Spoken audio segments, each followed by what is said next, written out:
what do you feel when you feel something spiritual? One of the questions that I have is, if one person says, I felt love, and somebody says, I felt energy, and somebody else says, I felt a force, and somebody else says, I felt God.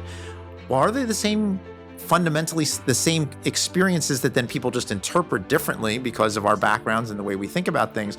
Or are they actually different experiences? How do you want us to think about it? Because I'm sitting here grappling with it right now. Do you do brain scans on people when they're praying and when they're meditating? How does it work? Some of them are deeply meditative, like Buddhist meditation, and some of them are deeply spiritual. We've studied people speaking in tongues. What do you see in someone's brain when you pray, meditate, or have a spiritual experience? What's happening? Well, hey, it's Mel. I'm so excited that you're here. It's always such an honor to be able to spend some time with you and to be together. If you're brand new, welcome to the Mel Robbins podcast family. Thank you for choosing to listen to this podcast. It tells me that you're the type of person that's interested in deeper questions and having a deeper and richer experience in life. And I do too. And that's why I'm absolutely thrilled that Dr. Andrew Newberg is here in our Boston studios to talk to you and me today and to share his groundbreaking research on the impact of spiritual and religious practices on your brain. Dr. Newberg is a renowned neuroscientist and medical doctor. He is the director of research for integrative health at Thomas Jefferson University Hospital and Medical College. He is listed as one of the 30 most influential neuroscientists alive today. He's published over 250 peer-reviewed articles and chapters. He is also the author of 14 books which share his cutting-edge research. And here's where this gets really interesting. Dr. Newberg has been scanning the brains of people during meditation, prayer, and countless religious and spiritual experiences. And what he has found will make you think very differently about the connection between your brain and spirituality. So please help me welcome Dr. Andrew Newberg to the Mel Robbins podcast. Thank you for having me on your program. Oh, I'm so excited to just learn from you today. And I'd love to start by asking you, if you could speak to the person who's listening directly and tell them what they might expect to be different about their life based on what you're going to share and teach us today, what are we going to learn? Well, I think one of the most important things for people to learn is how to make their life more spiritual. And that doesn't have to be supernatural. It could be being in nature. It could be connecting to something creative. And sometimes it is something truly spiritual. But what we're going to be learning today is about how our brain helps us to be spiritual. And through that process, we'll learn how to actually be more spiritual. And I think perhaps one of the most important take-home messages of all of the work that I've done is that we all have a pretty similar kind of brain. So these experiences are available to everyone. It's not like there's somebody who could be excluded from this. Everyone who's listening has the potential to find their own paths towards enlightenment and to thinking about their life in a much deeper, more meaningful way. How do you define spiritual? Well, that's a great question. A lot of this whole field of research is something called neurotheology. And actually, a lot of what I start with is, how do we define our terms? What do we think about them? In fact, I challenge all of the listeners to actually go home and write down on a piece of paper spirituality and religiousness and try to think about how they would define it, because each of us defines those terms a little bit differently. I think probably one of the most common ways of defining something spiritual is the idea of connecting with something greater than the self. And that's why I say sometimes it can be a supernatural. It could be connecting to God. It could be connecting to a universal consciousness of some kind. But it can also be connecting to nature, to something creative. It could be connecting to music. It can be connecting to humanity and how we take care of each other in a more effective way. So all of those can be ways in which we feel that we ground ourselves and we connect us to something greater than what we are. Now, you used two words. You said spiritual and religiousness. Is there a difference? And I'm only asking this just so that as we dive into your work and your research and what we can learn from it, right, we just understand the terminology that you might be talking about, so we have a baseline. Well, and again, it's a great question, because I think so many people really struggle with what those terms mean, and each person has to kind of think about it for themselves. Obviously, there's a lot of overlap. A lot of people will say, oh, I am religious and I am spiritual. In today's world, there's a lot of people who say, I am spiritual, but I don't really follow a particular religion. I'm not Christian, I'm not Jewish, I'm not Buddhist. I'm just me. I'm just trying to explore the world. I think that for the most part, again, both of them are trying to find a connection, trying to find a way in which we connect to something greater than the self. Where the typical difference in the definition comes to is usually religions are part of a religious tradition. So there's a group of people who say, this is what it means to be Catholic. This is what it means to be Buddhist. But again, I've certainly had people who then raise their hands and say, well, wait a minute, I'm part of a spiritual community and we have our definitions and things that we adhere to and we make as part of our group. So there's really a lot of overlap, but sometimes, and that's why I actually wind up using both those words a lot of times together, because it's just to be inclusive. Some people say, oh, that was a deeply religious experience. Other people say that was a spiritual experience. And part of what we are trying to figure out is where are the differences and where are the similarities. But there's obviously a lot of similarities. I was so excited to talk to you today because I recently became really good friends with somebody who was a pastor and leader of a massive megachurch, like charismatic Christianity, evangelical, which completely surprised me. But as we've gotten to truly know one another deeply as friends, and we've talked about the bigger things that we believe in, we recently, just a weekend ago, were having this deep conversation about his belief system and how it is anchored in what you just described in more of a religious structure, belief, order, so to speak. Right. And my belief system, which is way more in the spiritual lane. And at the end of this long conversation, I was like, I never thought we'd end up here, but I think we really are saying the same thing. We have different words to describe it. Right. But the feeling that you get from believing what you believe is the exact same feeling that I get from my connection to something greater, to a sense of spirituality in my life. Yeah. And so I'm so happy that as somebody that is studying this, lecturing about it, writing books about it, that your definition of being religious versus being spiritual is more of what's in common than what's not. Yeah. What I have come to realize, and I know we're going to be talking about brain scans and all that kind of cool stuff in a little bit, but I realized that, if I'm looking at a brain scan of somebody who is religious or spiritual, whatever it is that they're doing, unless I talk to them and know what they're actually thinking about and feeling about on the inside, I don't know what I'm really looking at. I can say, oh, your frontal lobe became more active or something like that. But that actually kind of propelled me to do a research project starting about 10 years ago, where we did a whole survey of people's spiritual experiences. And it was an online survey. We got a couple thousand people who talked about their spiritual experience. And we asked them questions about who they were and what their background was.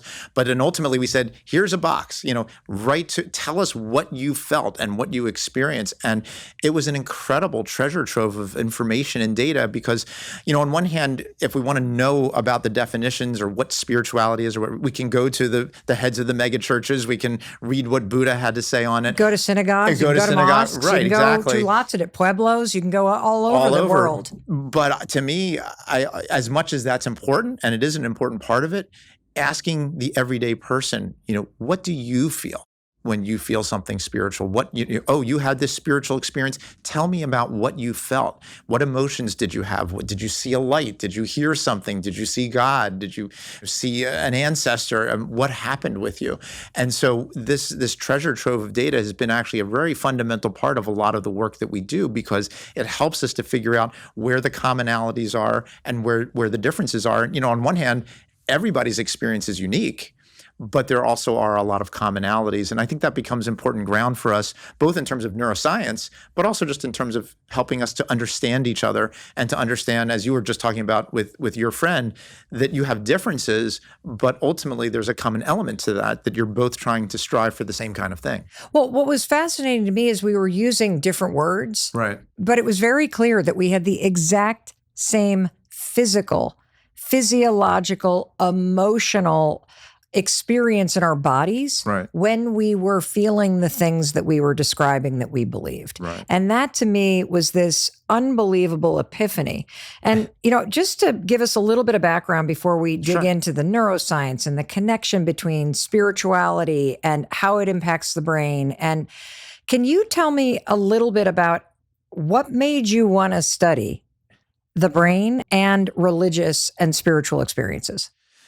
Well, I started out as a child, as they say, and when I was very young, I distinctly remember kind of being upset by the fact that there were different religions. To me, I was like, well, if we're all looking at the same world, then why aren't we all thinking the same way? Why are there different religious systems, political parties, moral ideas about the world? Shouldn't we all just feel the same way? And clearly we don't. Mm-hmm. So I thought, all right, well, I've got to figure this out. Somebody's got to figure this out, so it may as well be me.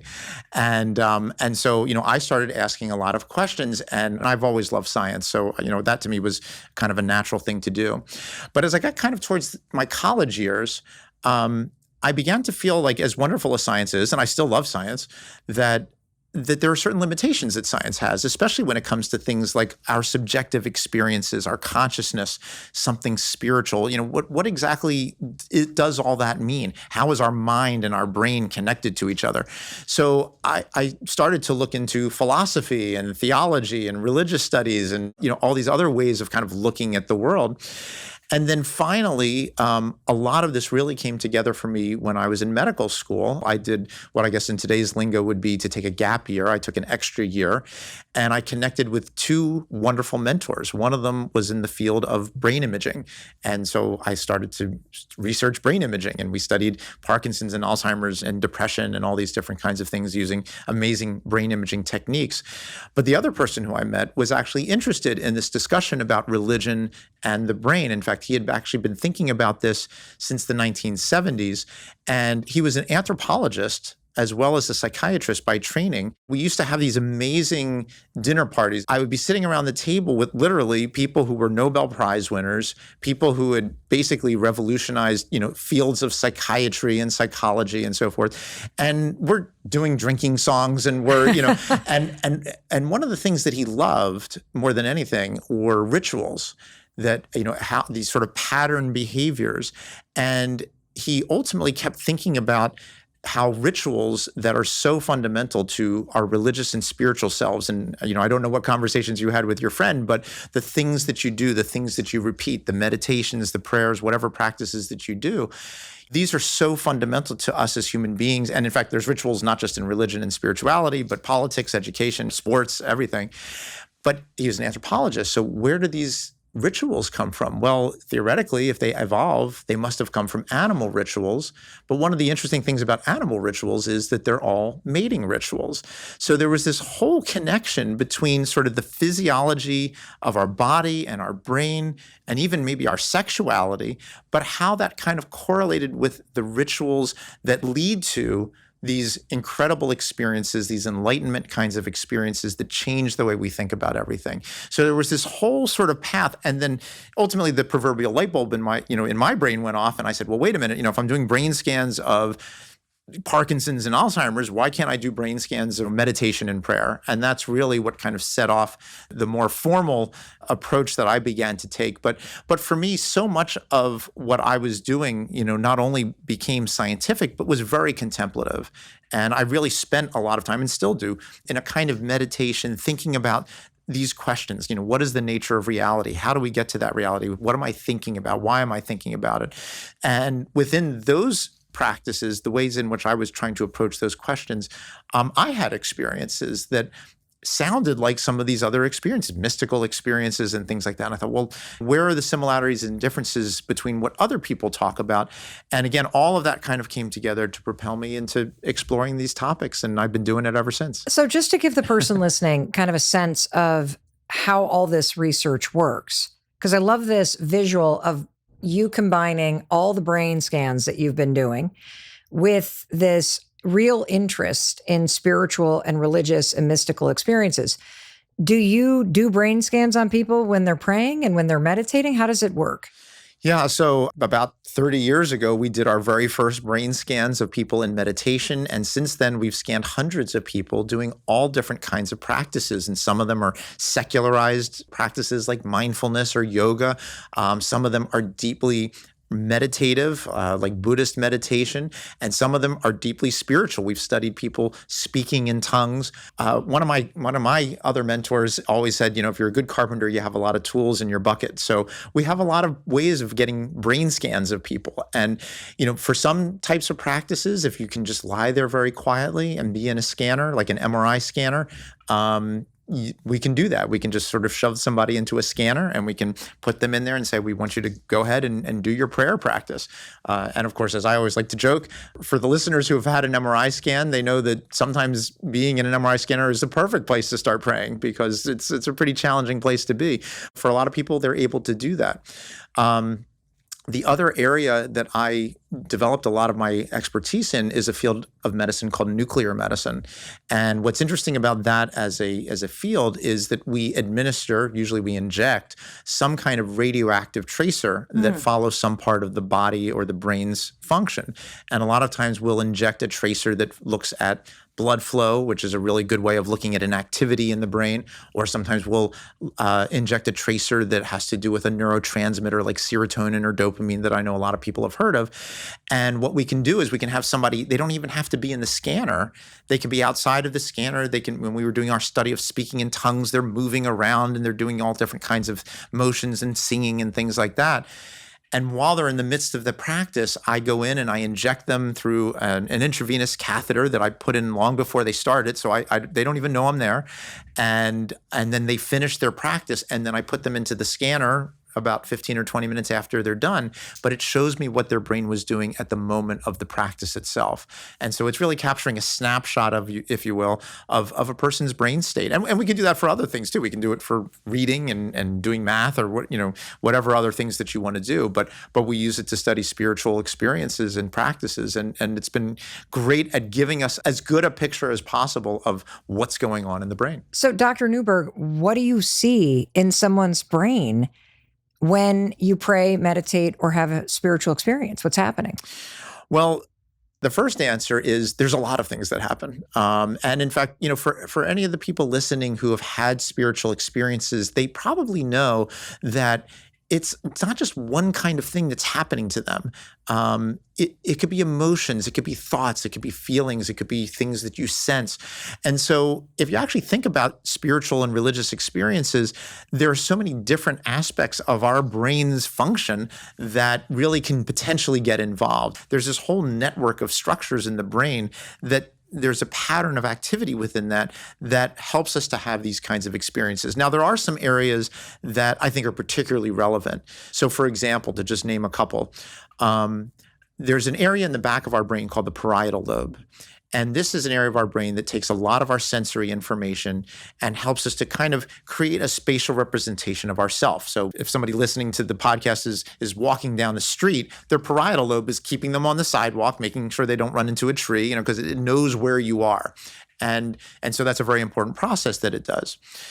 Well, when people are deep in meditation or prayer practices, what we have observed is a decrease of activity in this parietal lobe. Now, why would that make sense? That's what we thought would happen. So if this area normally turns on to give us our sense of self, what's going to happen when it shuts down? We lose our sense of self, and we don't see the boundary between ourself and something that's out there in the world. So we may feel a sense of oneness, a sense of connectedness, and this can be a connectedness with God. It could be a connectedness with the universe. And in fact, it's interesting because going back to my point earlier about sort of the evolution of all of this, we have a whole continuum of this sort of unitary experience. So you and I right now, we have a connection with each other because we're having a discussion, and hopefully our brains are in sync and resonating with each other. So that's a degree of connection, but that may not be, that's not nearly the same kind of connection as with a truly good friend or with a romantic partner, which really bonds people together. That makes a lot of sense, because as I was digesting what you were saying just about that one singular part of the brain, if that part of the brain is what locates you in 3D space, right, and it gives you a sense of your place in a physical world. If that stops being so active, it makes sense that it opens up the door to not processing where you fit within, Right. but actually a deeper connection to all. Exactly. That's exactly right. And so there is this kind of continuum where we have sort of our everyday, I'm here, the cars are there, the table's here, to a closer relationship. You and I are having this conversation. Our brains are resonating with each other. We feel a sense of connectedness there. But then, we can have our best friends and how we feel connected to them. We can have a romantic or sexual partner, which even connects us even further, our children, our families. And then ultimately you have these sort of mystical enlightenment experiences where, everything becomes one. And, those to me are some of the most fascinating experiences. And going back to why I got into all of this, I've always been particularly fascinated by those experiences because if our question is, well, what is the nature of reality and how do we know that reality? It is interesting that in those mystical experiences, that's where people at least say things like, I have experienced the world on a more fundamentally real level than I have ever experienced it before. I have a sense of clarity. I have a sense of knowledge and understanding that I never had before. Now, I'm not saying that they're right or they're wrong, but it's interesting that this happens in those experiences. And that's also part of why I think it becomes important for us to say, so what else, what's going on in the brain? And so, for example, another area of our brain is the limbic system. And this is an area of our emotions. And so when things are very intense, when things, hit us, we have a profound sense of joy, a profound sense of awe, love, whatever we feel, our limbic system turns on. And we've seen this in our brain scans, that these areas of the brain become very active. And I think that's part of what signals to the person that this is a unique experience. I mean, there clearly is a differentiation. People know that this is the spiritual experience that I had, and this is my everyday life. And there is a difference between them. So part of what I think is going on is their limbic system is saying, this is really important. And what's also kind of interesting about how the limbic system works is that not only does it help us feel our emotions, but it also writes things into our memory banks. And it makes sense that we would do that. We want to remember the things that are emotionally important. So you have this incredible experience, a near-death experience, a psychedelic experience, whatever it is. Not only did it feel real in the moment, but it gets written into your brain. It gets written into your memories. It transforms your beliefs. So it changes everything about you. And that's also part of what we have noticed with these experiences about how they are truly transformative in a person's life.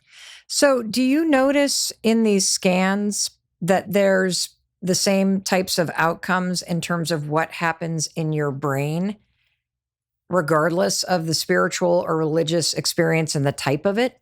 I mean, is it all the same stuff that gets stimulated? Well, so I do think that in some senses, the answer to the question is yes, that, if you are a Buddhist, a Hindu, a Muslim who all feel that oneness with God, then you're going to see that decrease in the parietal lobe. So, that will be a certain common element that you'll have. Yep. However, there are then distinctions. A Christian might feel connected to Jesus. A Muslim might feel connected to Allah.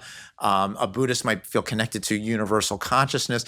So the particulars start to become a little bit more unique. So one of the questions that I have is, if you have this experience, if one person says, I felt love, and somebody says, I felt energy, and somebody else says, I felt a force, and somebody else says, I felt God.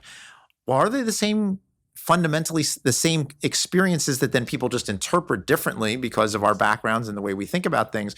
Or are they actually different experiences? And again, I think sometimes it depends. If it's feeling love versus feeling God, maybe they are different. But from the brain scan and the neuroscience standpoint, what you're studying is how these experiences that we describe in very different ways actually look the same when you look at the scan or you look at the physiological and neurological and emotional and neurochemical thing that's going on. There are definitely similarities that in terms of how they look on the brain scans, but with the brain, there's always another complexity to it. The problem is that, if I were to say, oh, here's this, area of the brain that lights up, it becomes more active. Well, how many neurons are in that area?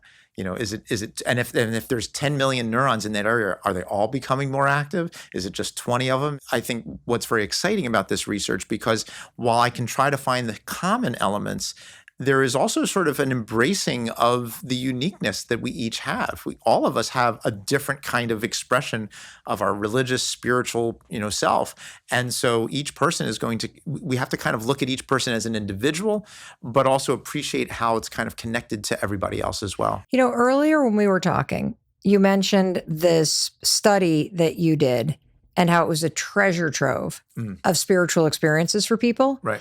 Could you tell the person that's listening just a list of what are the top things that people reported as spiritual experiences, just Sure. to give the person that's with us in this conversation a way to think more broadly about what spiritual and religious experiences can include?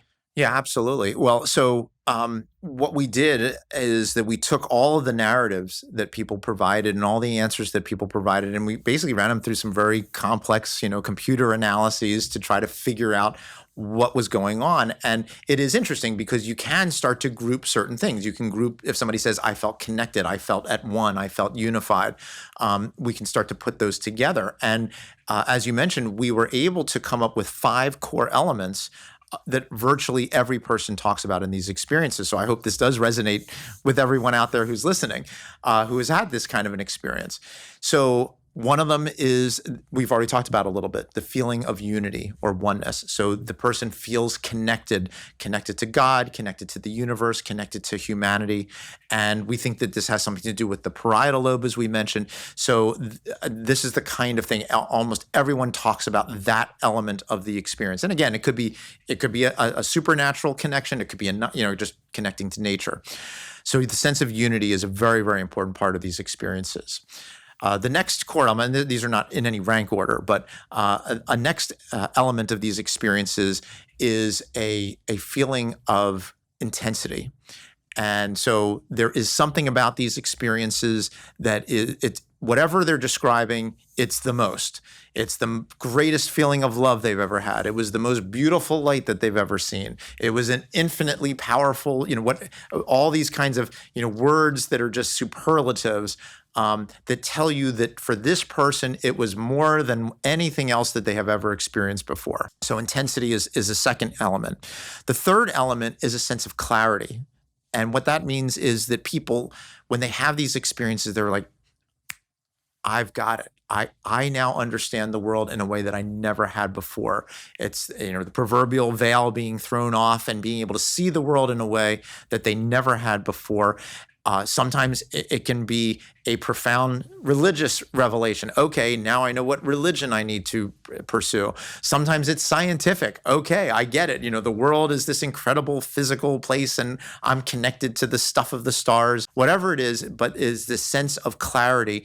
And this one is a little bit more intriguing when you get into the brain piece, because part of what's happening here is that it's kind of changing the whole way this person's brain functions. How? Part of the answer is we don't fully know, because it's almost impossible to capture the moment of those experiences. However, there's a couple of really important things that we have found in some of our brain scans. So one area that we have found that also seems to change in a lot of these practices is a very core structure called the thalamus. Sits right in the middle of our brain. And the reason it's important is that it connects different parts of the brain to each other. And it also brings sensory information, particularly from vision and hearing, into our brain. So it is relevant to our whole perspective of reality. And we see very significant shifts in the activity of this thalamus in people who have had these experiences versus people who have not had these experiences. So part of my speculation is that's there's something that happens that kind of opens up a new way of thinking. Clearly, there are kind of new connections that are forming in the brain. And that leads to another study that we did, where we did a study of people going through a very intense immersive retreat. And in this case, it was actually a retreat based on the spiritual exercises of St. Ignatius. So it does have a bit of a Christian perspective to it. But I think it holds for anybody who decides to go on some really, really intense, long, meaning days, weeks, maybe months. And what we did in this case was we did a scan of their brain, not just looking at activity, but looking at neurotransmitters. And so for the people out there who don't, part of how our brain ultimately connects with, the different neurons connect, there's these chemicals that get released. Dopamine, serotonin are probably things that people have heard of. And they tell the other neurons what to do. So what we found was when we scanned their brain before and after this retreat, that their brain had become more sensitive to the effects of serotonin and dopamine. And that's very important because dopamine is often referred to as the feel-good molecule. It makes us feel happy. It makes us feel euphoric if there's enough of it.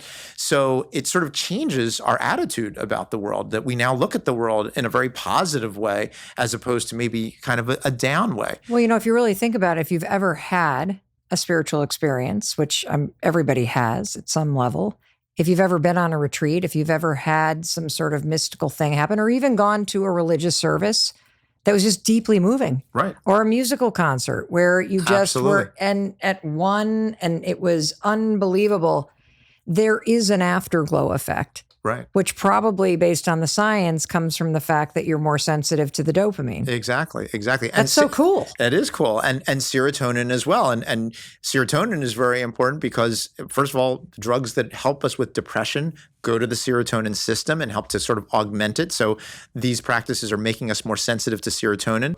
So this is all part of that feeling of clarity. Now, there's two other core elements. So one of them is a feeling of surrender.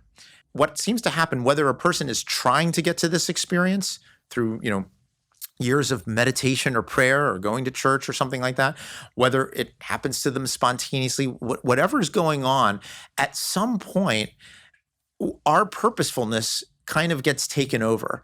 The experience kind of pulls us along and we let go, surrender. People use different terms, but it is this feeling of surrender. And in fact, going back to the discussion about sexuality, that is also what happens. At some point, we're just going along for the ride at that point. And it's just going to happen. It's our body's natural process. And what's interesting about this feeling of surrender is that, again, there's an area of our brain that I think is very relevant here. So our frontal lobes, which are located behind our forehead, when we are purposeful, when we are doing our actions, when we're concentrating on a meditation, concentrating on a prayer, our frontal lobes become more active. And that's what our brain scan studies have shown. But when the person gets to those profound experiences, the frontal lobe shuts down and quiets down. So we see a lot of common themes biologically that are helping us to understand this feeling of surrendering to the experience and the feeling of oneness and unity. So, it's all kind of coming together. And the last core element is basically a feeling of transformation, that, it really changes a person and changes them. It could be a conversion experience. It could be a near-death experience, whatever it is. And it's like that experience, whether they had it when they were 8 years old or 20 years old or 80 years old, it carries with it a sense of realness and a sense of, I am now a different person. Between that, before and after, I am a completely different person. And whether or not there's a complete rewiring, whether it's the sensitivity to dopamine, and in our survey, we asked people, how did it change you? And 90%, 95% of people, it changed for the positive, and it changed their perspective on their relationships, on their job. They no longer fear death, and certainly on their sense of religious and spiritual beliefs. So it changes like every aspect of a person. And that's why these are these big enlightenment kind of experiences that radically change everything about the person. Well, you have been referring to big experiences, but when I look at the list you just gave us, a feeling of unity, an intensity of the experience, clarity, surrender, and transformation, I can think of very small experiences. Right. So I think about the experience of going for a hike in the mountains in Vermont. And while it's not the most crazy intense experience, there's something about the quiet of it that is intense compared to the noise of my day-to-day life. Right. And I feel all those things. If I go to a beautiful religious service, even though it's just another Saturday, another Sunday, regardless of the denomination or the type of practice that I'm in, I could feel all those things. Right. There are those experiences where you might hold your grandchild for the first time. Oh, absolutely. So could you talk a little bit about the big versus the small spiritual experiences that are available to all of us? Right. And give us some examples of those and why they matter in terms of your brain and your nervous system and the quality of your life. Well, those are really important questions. And one of the key conclusions that I have come to in a lot of the work that I've done is that we don't have a separate brain that becomes spirit. It's not like when you walk into a house of worship, suddenly some other part of your brain that doesn't do anything for you otherwise turns on. We're using all of the same basic areas of our brain. So as you extremely well pointed out, there's a lot of small experiences, so to speak, that are part of that continuum. And I think what's good about that is that, one, it helps us to understand how we get to the really big experiences. But as you also mentioned, I think they're very important for everyone to realize that those small experiences are not so small. I mean, they can be very important. They can be very meaningful. And so when we call them small, that's not a negative. People can, just walking into some amazing place or hiking in the woods or something like that can create all kinds of feelings and all kinds of experiences that have those characteristics. And you have a little bit of a feeling of unity, a little bit of a feeling of intensity. But ultimately, there seems to be something where there's that kind of quantum leap that we get to these profound mystical or enlightenment experiences. But before we get to that, all of these other experiences are extremely valuable to people. They provide a lot of meaning. And the evidence also suggests that they do help people ultimately progressing down their own spiritual paths, their own paths towards meaning and purpose in their life. It could be looking at a beautiful sunrise or sunset. It can be walking in the woods. It can be listening to a wonderful Mozart concerto. As you mentioned, it could be holding your child or your grandchild or something like that. So all of these smaller experiences, these are the everyday experiences that everyone can potentially have. And I think it is wonderful to be able to try to engage those experiences. When we talk about, one of the things that is interesting is that when we talk about the big enlightenment experiences, people who have been enlightened realize that life is about the small experiences. And in fact, it doesn't really matter whether you are, the CEO of whatever the biggest company in the world, Microsoft or whatever, or whether you're, an Uber driver or something like it. You can do anything in life, but it's how you engage it and how you find your meaning and how you find these experiences. I always, when I think about this, I always think about when I was in medical school, there was this one intersection and there was a police officer who would direct the traffic. And I've never seen anybody so into what he was doing. And he's dancing around and waving his arms and motioning and blowing his whistle with different rhythms and things like that. And I'm like, that's an enlightened being. It doesn't have to be doing something amazing. It can be all the everyday things that we all do. But how do we engage them? How do we try to make our connection with having breakfast in the morning, with walking down the street to our work? All of those can be deeply meaningful, deeply spiritual, because you can help yourself to feel that connectedness. And when people do come to me and say, well, how do I get there? Yeah. Which is a very valid question. And part of what I say is that, you have to take some stock in yourself. What are you trying to get to? Do you want to feel less anxious? Is that your basic goal? You want to feel less anxious or less stressed? Sometimes it might be to connect with humanity. It might be something more religious, whatever it is. But it's important to think about what you're really looking for first. And so, to sit down, think about it, write it down. And then from there, you then want to look for avenues that lead you down those paths. So we know that there are thousands of different kinds of practices that are out there, meditations and yogas and prayer and all that kind of thing. So you have to do a little bit of homework. What are the approaches that are consistent with your goals and that you feel comfortable with? And that to me is always very relevant. There is never a one size fits all. Each person has to kind of find the paths that work best for them. And then ultimately, it's reasonable to try things that are well known. So and especially if you came from a religious background and you feel somewhat strongly about it, then trying to pursue the religious background may be a good way to go. But for somebody who isn't, maybe mindfulness or yoga or, 100 other different kinds of practices. And then ultimately you have to try it and see where it takes you. If it feels good and natural, and you're starting to feel these kinds of intense and emotional and good feelings and feelings of connectedness, then you keep going with that. If it feels uncomfortable or it's not taking you down paths that seem to be appropriate for you, then it's time to go in another direction. And so, each of us can kind of find that path. It's definitely not, a straight line, and there's going to be a lot of zigging and zagging. But I think if people stay with it, each person can find that path, can find the key to the lock, so to speak. But each person has a different lock and a different key. As a neuroscientist who studies the brain and the intersection of the brain with spirituality, religion, mystical experiences, what do you do every day? Well, for me, it goes back to my questioning.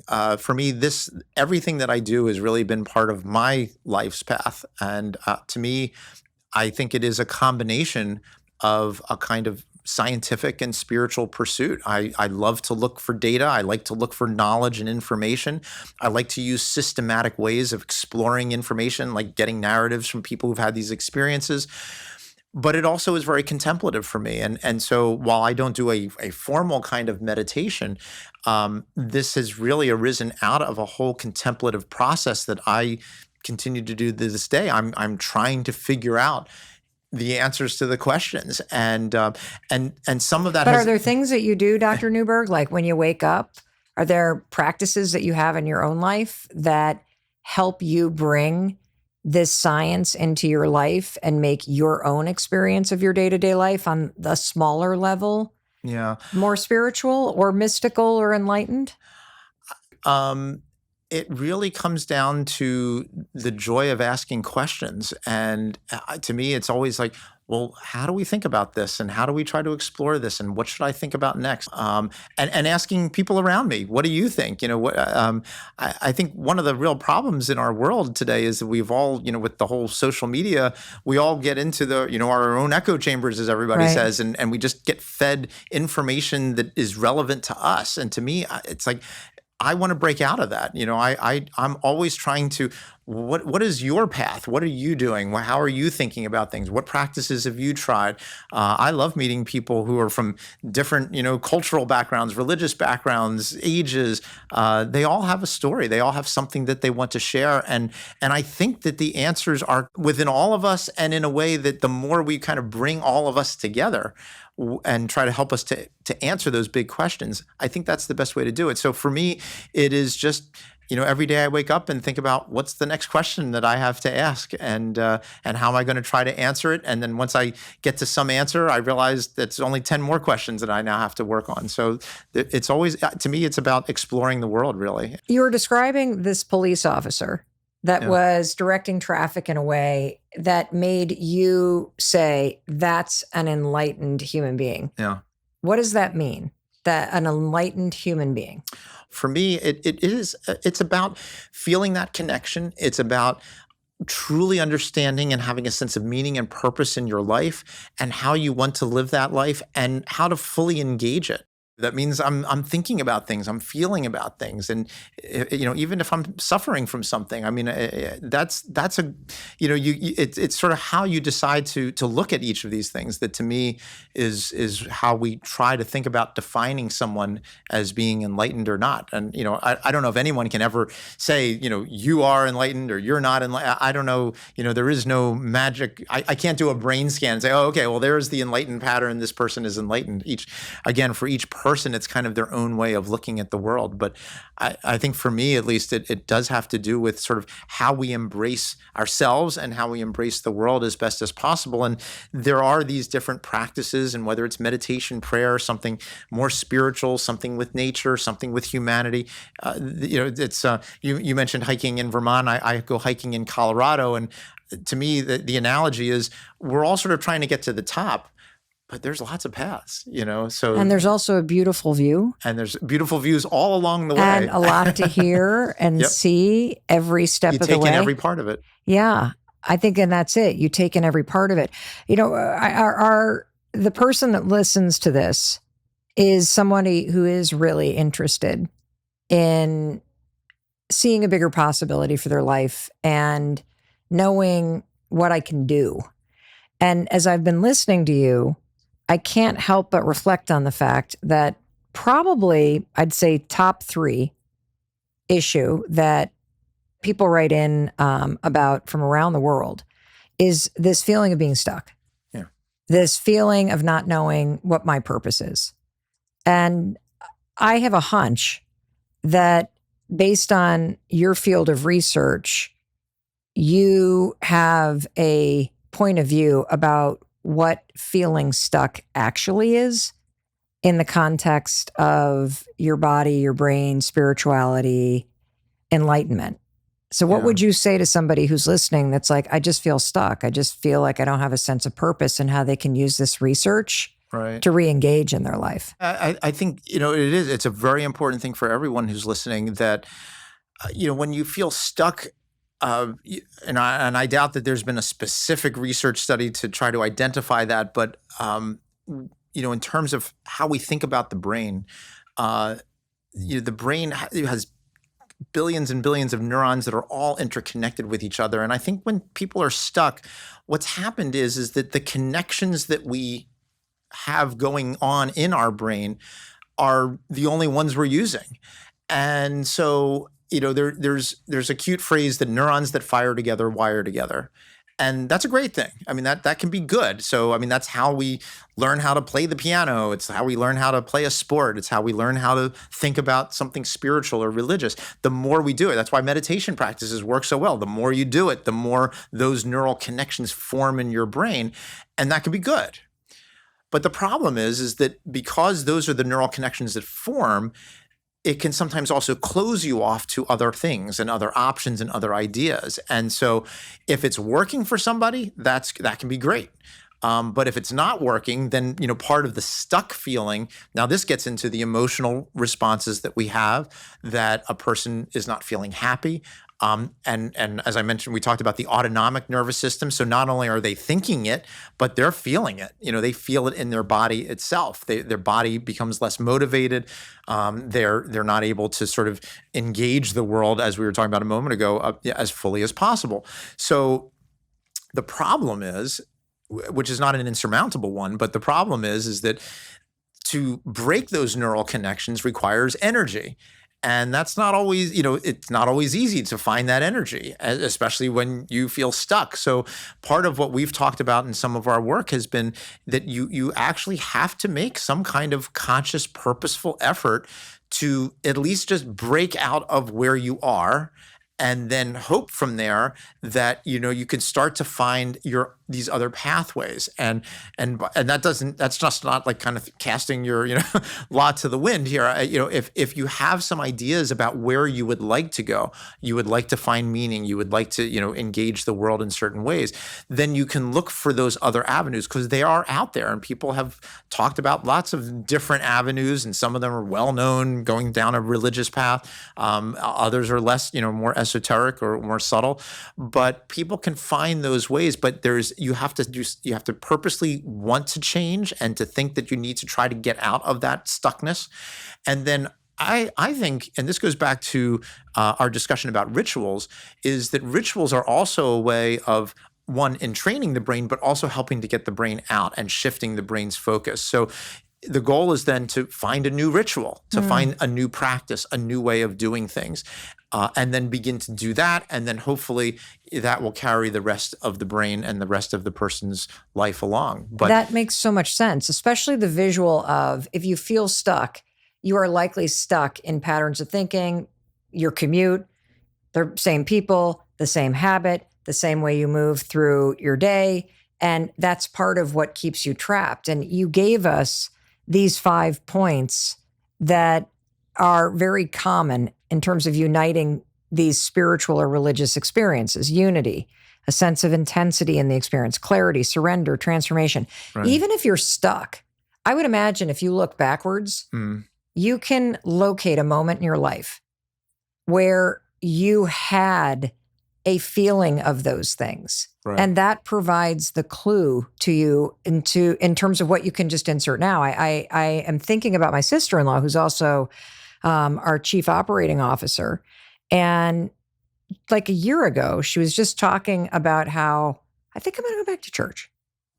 I really think I'm going to go back to church because, like so many people, you have kids, you get busy at work, travel, Right. sports start. All of a sudden, Everything goes nobody's away. nobody's going to church. And she just felt this sense. I don't know that she would use the word stuck, but that something was missing. Mm. And so she looked back into her experience and said, when in my life did I feel a little bit more fulfilled, a little bit more connected, a little bit more optimistic, a little bit more, whatever you want to fill it in. Yes. And it's made a huge difference in her life. And so I do think your own life offers clues, and you've given us almost this 5 points of data to really look at and say, I've experienced this. I know for me, if I don't get outside for a walk in nature, Right. I feel different. Yeah. Like it's a part of what makes me feel connected to something deeper. You talked about the nervous system and how I think a lot of people have rituals of either religious practices or meditation or walking or other things that you do. Yes. I light a particular type of incense every morning, and even just the ritual of lighting it and That's great. smelling it, there is something that allows me to drop in to a deeper connection and presence in life. And if you could tell the person listening, what is the benefit to being proactive and conscious about creating a more spiritual, mystical, enlightened, or religious, whatever word you want to use, Sure. experience in your day-to-day life? What's the benefit of this? I'll answer the question in 2 ways. I'll answer it from the doctor perspective, and I'll answer it from a personal perspective. So from the doctor perspective, what a lot of the data, including our research, shows is that when you engage that spiritual side of yourself, it really does have an impact on your biology, on your psyche. It really affects your entire person. And the data are pretty clear that it helps to reduce stress. It helps you to manage stress better. It helps you reduce stress. It helps to reduce anxiety, depression. And because those are also all then physiologically connected to our heart and our lungs and through our autonomic nervous system, it helps our immune system work better. It helps us to combat diseases, chronic diseases like cancer, heart disease, and so forth. So there are really a lot of health benefits from trying to engage that spiritual side of yourself. Again, how you decide to do it is up to you, but doing it, all the data points to physiological changes in the brain, in the body. And maybe the one last thing to say, at least as far as that goes, is that we did a study where we looked at older individuals who started to do a meditation practice and their brain changes. So whether you're 85 or 5, you can change your brain, and you can change your brain in positive ways. So from a clinical, medical kind of perspective, that's the answer to your question about the benefit.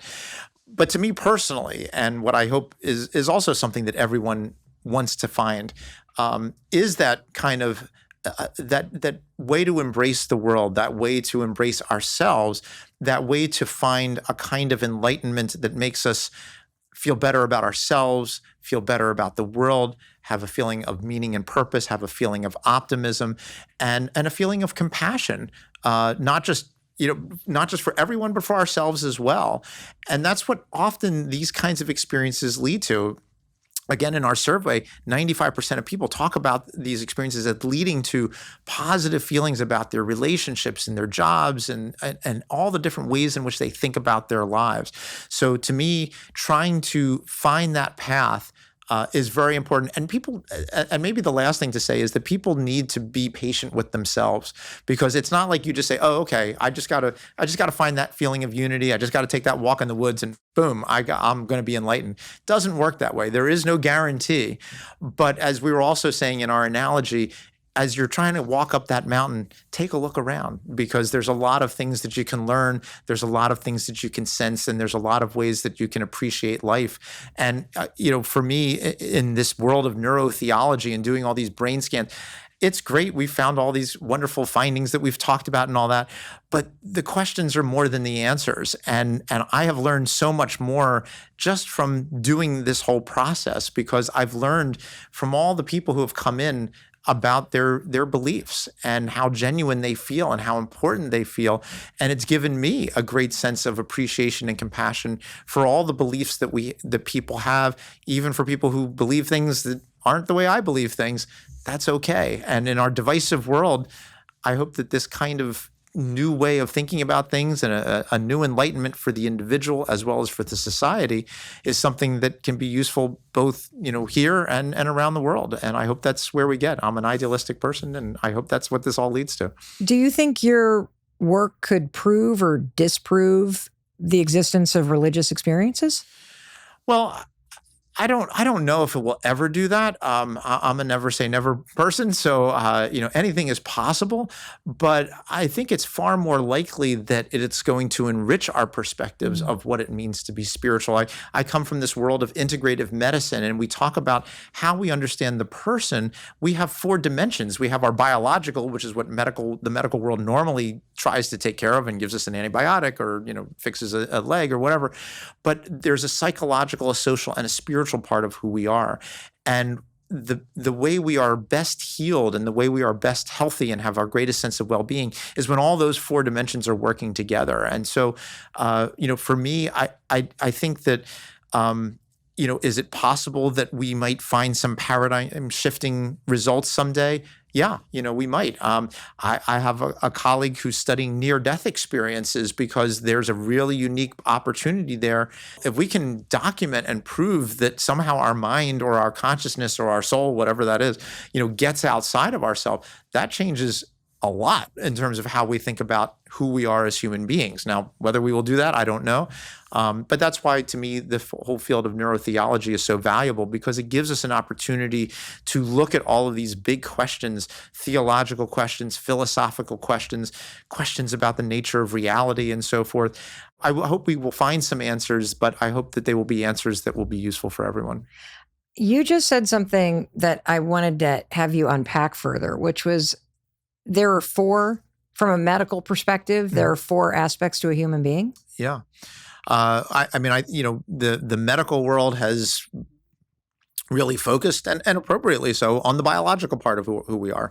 So if we get COVID, we take an antiviral, or we take medicines to reduce inflammation, and it really we take care of the biology. Now that's great, and it's been very successful, but for someone who's dealing with chronic illnesses, for example, like cancer or heart disease, well, it affects their person. It may make them depressed. It may make them anxious. They have a fear of death. They have bad dreams. They all these different things. So that now is affecting the psychology of who they are, and it's a reciprocal interrelationship. If you have some kind of illness or problem, it's going to affect your psyche, and if your psychological status, if you're depressed, you're more likely to have heart disease and cancer and so forth. So those 2 reciprocally fit together. Yes. Then you get to your social interactions. Well, if you got cancer and your chemotherapy and you can't get to your pickleball game or your card game or whatever, and you see your friends, or you can't go to church because you're stuck in a hospital, well, now your social environment goes away, and your social environment has been shown to be absolutely essential for health, well-being, and even mortality outcomes. Sometimes for practical purposes, getting somebody to the hospital, making sure they take their medicines, but just having that personal interaction. That's why so many of the kids and so many people became depressed and anxious during COVID, because we couldn't have our social supports. It was horrible from that perspective. And then finally, there's the spiritual side, which is kind of wraps all of that up. How we feel, who we are as a person. How do we relate? How does our existence have meaning? And how do we feel about who we are?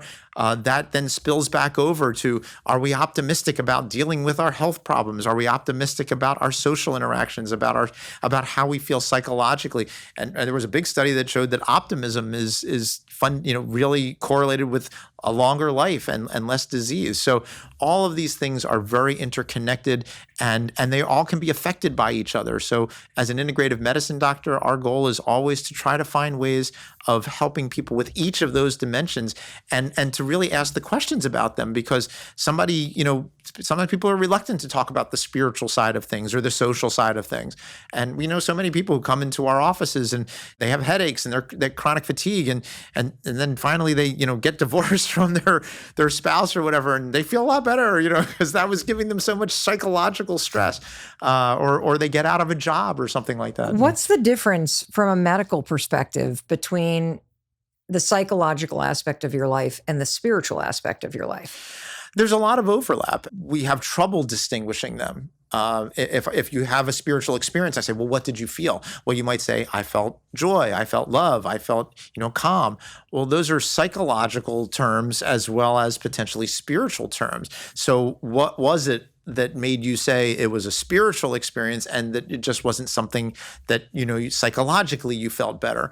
And so again, these are some of the bigger questions that we don't really have a complete answer to, because there does seem to be something about all those other elements that we talked about, the unity and so forth, the intensity, that makes it feel spiritual, that is a little bit different than just the psychological. How do you want us to think about it? Because I'm hard. sitting here grappling with it right now, and I'm going, okay, well, psychological, I'm thinking about my mood, I'm thinking about my mindset, I'm thinking about focus, attention, I'm thinking about my core beliefs or the thinking errors that I engage in.